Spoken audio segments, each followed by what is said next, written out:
หมุนป้าเข่าแล้วลูกป้าเข่าได้บ่แมนพี่มันทงหน้าได้บ่หมุนทางหน้ารถไปได้บ่ไปได้นี่ไปพอดนี่ไปพอดพี่ลูกพี่ไปตามห้อยนี่ตามห้อยนี่อย่าไปเลยตามห้อยพออย่างนี้มัดเข่าพี่น้องเลย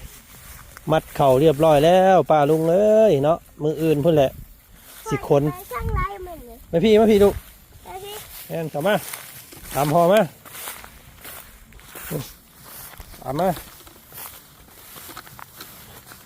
พอดเข่ารุ่นกันเด้อพี่น้องเลยว่าสิได้จักสอบปีนี่เนาะ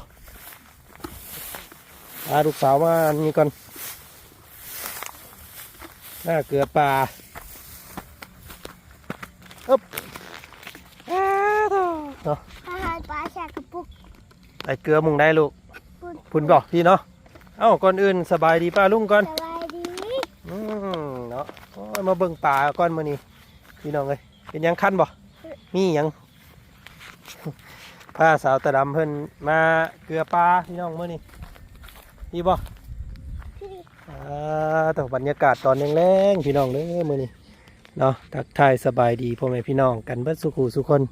มื้อนี้เจอกันครับเจจันคือเก่าบรรยากาศตอนค่ำๆ5 โมงแรงเลยเด้อพี่น้องเลยพอชื่อเจจันฮะพอชื่อเจจันเจเตี้ยจะเละเจเตี้ยบ่เจเตี้ยให้ลูกให้พี่ลูกที่ทำไมเนี่ยสมอยแล้วมันยังบ่ทันได้เกลือเนาะทันได้เกลือมั้ยใส่เลือดไปเลยโอ้ยจุ๊มาคอยลงมาจุ๊บโอเคถอกลงเห็นบอลมาเลยนี่ค่อยๆแล้วค่อยถอกลงนะเห็นบอลนี่มาเลยเยอะผู้มาเลยพี่น้องเลยนี่เนาะโธ่พอหมักยังกันนะไอ้นั่งลงหมักยังอ่ะหมักยังอ่ะใช่อ๋อหมากอันนั้นหมากกระเสกน้ำพอไม่กินมัดเดียวเบิ่งให้ปลาลุงเบิ่งเลยปลาเยอะปลาเข็งพี่น้องเลยเนาะนู่นมาเลยนี่ถอกลงใกล้ๆนี่ให้มันมากใกล้ๆนี่ดูนี่ถอกสิเด้อมาแล้วพี่น้องเลยปลาเข็งปลาหมอเนาะเอาใหญ่อยู่ได้พี่น้องเลยปลาเข็งปลาหมออยู่ฝั่งไทยเพิ่นเอิ้นปลาหมอทางเฮาเพิ่นเอิ้นปลาเข็งปลาตายเฮ้ยบ่แม่นใบตองนี่นะมันกินปลาเข็งลายขนาดพี่น้องปลาเข็งเนาะน้ำเนี่ยรู้สึกว่าสิบดกุ้มปีคือเก่าแล้วนี่พี่น้องเลยเพราะว่าน้ำมันบกไว้ขนาดเนาะเห็นบอกกันน้ำพวกพี่น้องเลยขาดมิดผลเลยกัดโอ้พี่น้องเลยลงไว้หลีเนาะ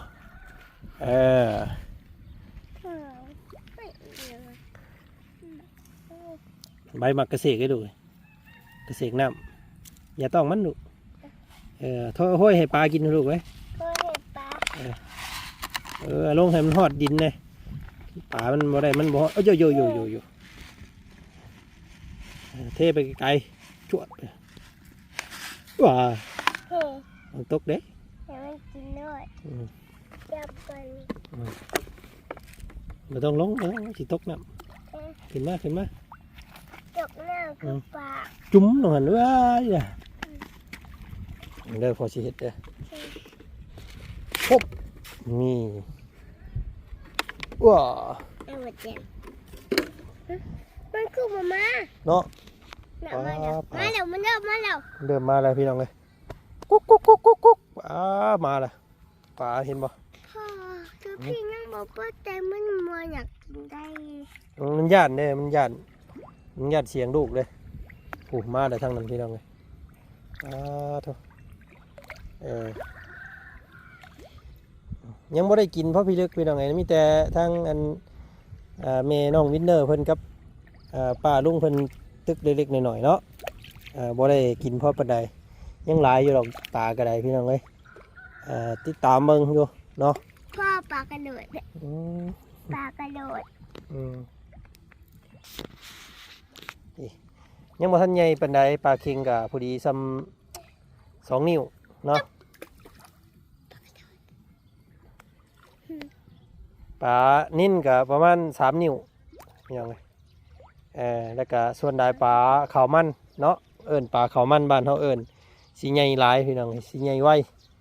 เนาะลูกเคยเอาตึกขึ้นมาอยู่บ่ลูก เคยอยู่ไอ้เสือติ๊กมาอยู่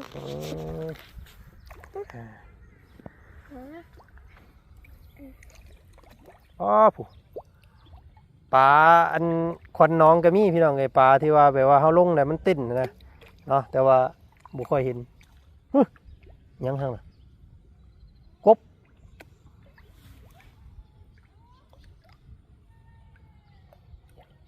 กบใหญ่โอ้หลายขนาดปลาเด้อพี่น้องเอ้ยเนาะเขาไม่ปลามันเนาะยามนี้ก็สิมีปูมีปลาในหนองแน่ถ้ามาตกแรงตกไข่กูนี่ก็โอ้ยยากเลยพี่น้องเอ้ยบ่ค่อยมีน้ำมีปูมีปลาแล้วเฮ็ดจังไดเนาะปีนี้พี่น้องเอ้ยสิได้กุ้มปูปลาสิกุ้มกินอยู่บ่กุ้มปีอยู่บ่น้ำในเนาะพี่น้องเนาะถ้าเป็นไปได้ก็อยากได้น้ำพี่น้องแล้วว่าจันอยากเจาะเนาะอยากเจาะน้ำแล้วก็ติดแผงโซล่าร์ใส่แบบว่าไหลตลอดปีนะเนาะก็มันแพงพี่น้องเลยเป็น100,000 บาทพุ่นแหละว่าสันลองรุ่นเบิ่งครับมันสีพออีบ่เนาะไปลูกปลาขึ้นไปอ๊บโยโยโยโยโยโยโยมาพี่ครับจึ๊บไปป้าแล้วดูกันเยี่ยม ก็เหมือนนั้นนี่ นี่ต้นหมักม่วงใหญ่ม่วงกระสวยเพิ่นเอิ้นหมักม่วงอัน3 ฤดูเนาะนี่ต้นหมักฮุ่งพอหักปลายมันออกมันเป็นตัวผู้เดี๋ยวหักปลายให้มันสิลองเบิ่งมันสิเป็นตัวแม่บ่นี่พี่น้องเอ้ยเนาะอันนี้ต้นนั้นว่าดอกดาวเรืองลูกเนาะดอกไม้ไปย่างบางพี่อีกไป ต้นหลักนี่ต้นหลัก มาเบิ่งงานผลงานอันพี่ดวงเพิ่นตัดเมื่อวานนี้ก่อนเนาะเบิ่งผลงานเพิ่นก่อนสิเป็นตาอยู่บ่พี่น้องเลยเนาะมุนอุ้ยปุ้ยเมื่อวานนี่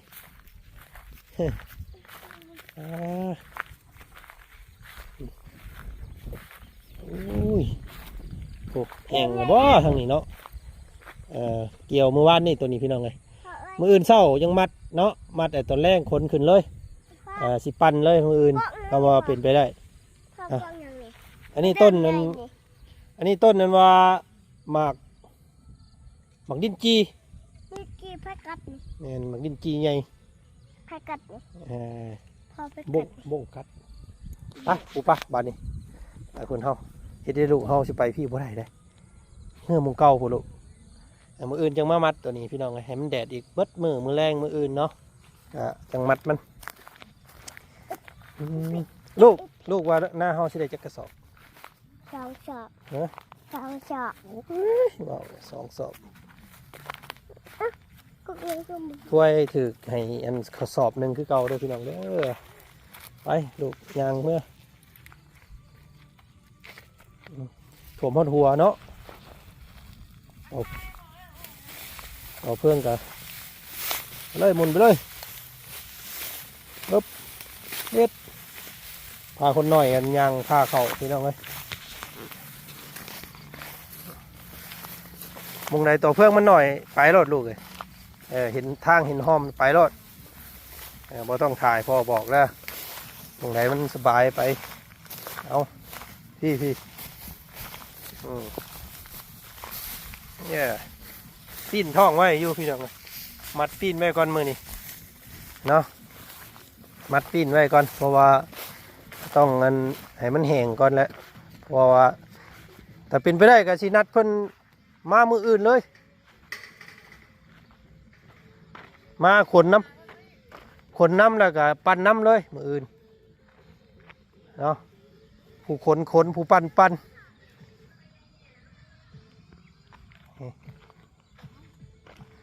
เพราะว่าช่วงเช้า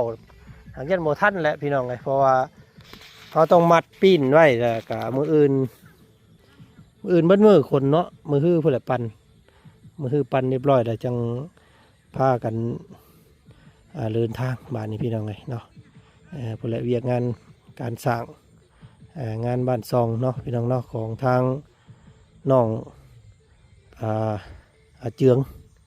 เดืองทั้งนั้นก็ยังบ่ทันลงรอยกันอยู่พี่น้องเลยเนาะยังที่ทางยังบ่ทันแล้วว่าซั่นซะบรรยากาศดีพี่น้องเด้อเนาะปิ้นมัดเข่าไว้ก่อนมื้อนี้อื่นเช้าช่วงเที่ยงมัดปิ้นอีกแล้วก็ช่วงแรงคนเนาะก็เป็นมืออื่นมือฮื้อผู้ใดจังปั้นเพราะว่าปั้นมืออื่นโนดยันว่ามันอันนั้นยันบ่ทวงบ่ทันยันเพิ่นสิมาอีกเนาะอา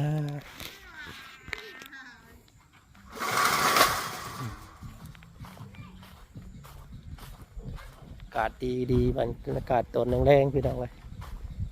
พาพี่พาน้องมาเบิ่งโซนทางหลังทางนี้ก่อนเนาะเมื่อเขาน้ำซับปลาแล้วเรียบร้อยแล้วเป็นยังไงอากาศโอ้ยพี่น้องเลยอากาศดี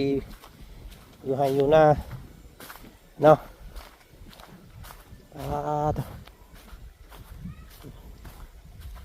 เบิ่งกันงอควาย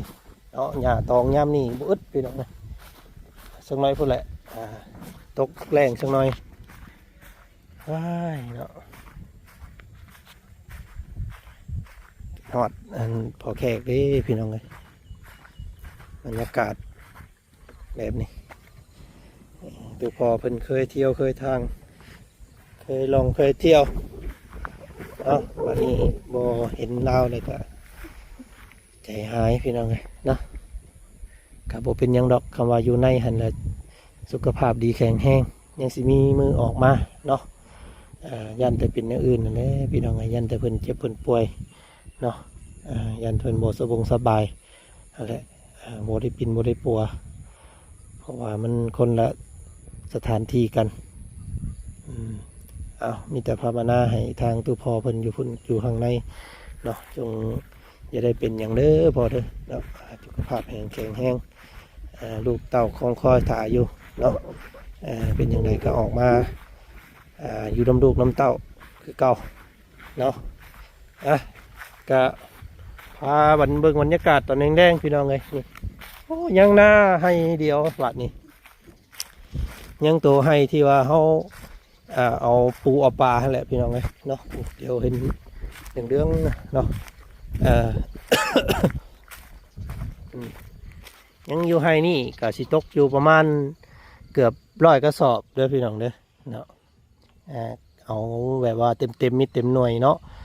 ปีนี้คือสิเต็มอยู่พี่น้องเพราะว่างามหลายเข่าปีนี้เนาะคือสิได้อยู่ฮอดอยู่แหละ80-90เนาะก็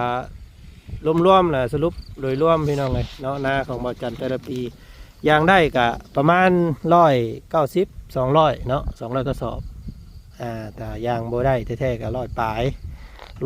160-170เนาะสิอยู่ราวๆนี่ปีที่ว่าหมากเข่ามาอีดีเนาะเข่างามได้เต็มไม่เต็มหน่อยเนาะฝ่าฝนโบท่มน้ำโบท่มโบสันนะก็ฮอด200เนาะสิอยู่ราวๆนี่เบิดแล้วละเบิดทงทั้งของบ่จงบ่จันพวกอะไรพี่น้องเลยแต่เก่าเนาะแต่ว่าเดี๋ยวนี้ก็จังว่ากันเด้อพี่น้องเลยจังว่าเนาะสิเป็นยังไงก็ติดตามเบิ่งหาก็ได้ตีไป100ทางอันว่าอินเพิ่นมือก่อนนั่นก็ได้เนาะ90 กว่าเนาะหาก็นี่ได้แต่แถวนี้แหละเพิ่นหาก็มีแต่แถวนี้ซื่อๆเนาะถือว่ามักดีเข่างามพี่น้องในปีนี้ได้เป็น100เลยเด้เนาะยังโมงอ้างบัดนี้นะอ้างหน้าถ้ำนะมูลหน้ามั่งและวาสันซาตัวนี้เนาะทางตู้พ่อตู้เมย์เพิ่นก็ว่าสิเอาส่วนให้เดียวนี้ไว้เป็นนามูลพี่น้องเลยเนาะผู้ใดเลี้ยงพ่อเลี้ยงแม่อยู่น้ำพ่อน้ำแม่ก็สิเป็นผู้สืบทอดเนาะเฮ็ดกินน้ำกันวาสันซะผู้แหละพี่น้องเลยก็เป็นพูดของแม่ของพ่อตัวนั้นเนาะส่วนลูกๆนี่ก็ทางบ่จันเพิ่นซี่ให้ก่อนแล้วพี่น้องเนาะอยู่ข้างๆทางนอกพุ่นหมดเลย 4-5ให้แหละเนาะรวมทั้งหนองปูหนองปลาก็สิอยู่ราวๆนั้นพี่น้องเลยก็บ่เป็นหยังเนาะทางนี้ก็ให้น้องๆเพิ่นอยู่ข้างในเป็นผู้เผางอกเผากล้วยให้ทางนั้นพี่น้องเลยโตเนาะเดืองเลยเด้พี่น้องเลยใกล้สิฮอดเกี่ยวได้หันเนาะบ่ได้ให้น้องเพิ่นลงไปควยน้ำอีหยังออกให้มันแห้งคักๆก่อนเพราะว่าสิเอารถเอาล่างลงไปแก่เอานี่มันยากเด้กำน้ำมันบ่แห้งเนาะเวลาลำหน้าก็ยากพี่น้องเพราะว่าเวลาเฮาอยากดำก่อนอยากดำนี่หมู่เป่งน้ำเนาะหมู่ไล่น้ำลงมาน้ำหมู่ตกดำบ่ได้คือเก่า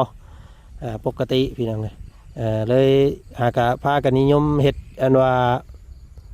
หน้าวานประมาณ 2-3 ปีขึ้นหลังนี้เนาะแต่เก่าเฮาก็บ่เคยวานจักเทื่อพี่น้องเลยแต่ว่าพอเฮาบานเบิ่งแล้วก็ถือว่าหากผลมันก็ต่างกันบ่หลายเนาะดีบ่ดีก็อาจจะได้กว่าดำเนาะเพราะว่าเฮาดำเอานี่บางปีมันก็น้ำท่วมน้ำเขาเปื่อยบ่ได้ถ้าเฮาวานเอานี่มันเฮาวานทุกปีเนาะวานทุกปีแต่เมื่อน้ำมันสิมาสิหยังแหละอันนี้เขาก็ใหญ่แล้วนะเนาะสิมีโอกาสเปื่อยนี่หน่อยก็ซั่นซะก็เลยนิยมวานเอาแล้ว 2-3 ปีเล่นติดแล้วพี่น้องเลยเนาะบ่ค่อยได้ดำสมัยว่าจันเฮ็ดตะกี้โอ้ยลำบากหลายเนาะดำแล้วให้เดียวหันพี่น้องเลยซ้ำแล้วเบิดทงเนาะเสียเวลาอยู่เท่าไหร่มื้ออยู่หันเนาะเพราะว่าดำกัน3 คนพ่อแม่ลูกมีตู้พ่อแค่กับแม่นี่แหละพี่น้องแต่ก่อนเนาะแม่ส่วนหลายสิเป็นลูกก้าทางบ่อจันกับพ่อสิเป็นผู้เฮ็ดเวียกดำพี่น้องเลยก็โอ้นายอย่างนี้ก็รับหูรับตาไปก็เห็นเพิ่นแหละเนาะเคยอดีตเบิดยกของพวกเฮาแล้วก็สิเป็นยกของลูกของหลานไปเบิดสิพัฒนาให้หน้าแบบใดก็แล้วแต่พี่น้องเลยเนาะเป็นนามูนามังเฮ็ดอยู่เฮ็ดกินตลอดชีพพูดเลยว่าซั่นซะเนาะให้นางอควายลูกเต้าเราต่อกะยังลำรอดีเด้อทุกพอยเนาะจะเป็นอย่างไรกลับสู่คืนสู่ซานเฮามาสู่อ้อมกอดครอบครัวอยู่เป็นโฮมโพโฮมไซให้ลูกให้เต้าอีกตามนั้นเท่านั้นด้วยกันเนาะเอากะมีแต่มือวันอังคารจะไปเยี่ยมเพิ่นตื่มอีกพี่น้องเลยเนาะโอ้ยจะเสียจังใดไปสะเนาะสำหรับคลิปนี้บ่าวจันก็มาเทกล่องให้พี่ให้น้องเบิ่งชมให้ทุกนะแล้วก็สิพากันตัวลำลาอาบน้ำอาบทาก่อนคนนี้พี่น้องเลยคลิปนี้สบายดีเด้อพ่อพี่น้องบัดสุขุสุขคนไปก่อนเนาะพี่น้องเนาะ